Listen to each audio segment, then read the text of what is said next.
ইচ্ছে খুশি খুঁটিনাটি পেজের পক্ষ থেকে আজ আরও একটি নতুন কাজ ও গল্প নিয়ে চলে এলাম। তাহলে চলো শুরু করা যাক। আমদানি শাড়ির দাম লাখ টাকা হলেও সেটা খুব জোর পরা হয় 2-4টে অনুষ্ঠানে, এর বেশি কিন্তু নয়। বরং সবসময় পরার জন্য কোনো একটা 500 টাকার শাড়িকেই বেছে নেওয়া হয়। অনেক সময় লক্ষ টাকা খরচ করে আইফোন কেনার পরেও দেখবেন প্রতিদিন কথা বলার জন্য মানুষ একটা 1000 টাকার বাটন ফোন ব্যবহার করছে। আসলে ব্যাপারটা দামি জিনিস ব্যবহার করলে খুব তাড়াতাড়ি নষ্ট হয়ে যায় এমনটা নয়, বরং ব্যাপারটা হলো কমফোর্টের। লাইফে সুখী হতে গেলে শুধুমাত্র গ্ল্যামার আর সৌন্দর্যের থেকেও অনেক সময় কমফোর্টেবল ফিল করাটা অনেক ক্ষেত্রে খুব দরকার।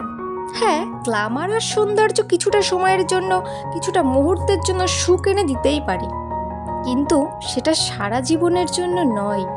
বরং সারা জীবন সুখী হয়ে থাকতে গেলে আপনাকে এমন একজন মানুষকে বেছে নিতে হবে যার কাছে আপনার কমফোর্টেবল ফিল করেন।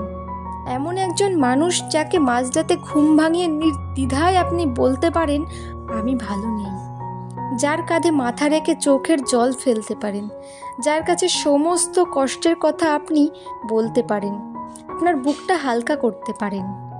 আর হয়তো তাই দিন শেষে এমন একজন মানুষের পাশে থাকাটা খুব প্রয়োজন। ধন্যবাদ সকলকে। কাজটি ভালো লাগলে পেজটিকে লাইক, ফলো, শেয়ার করে সাপোর্ট করুন।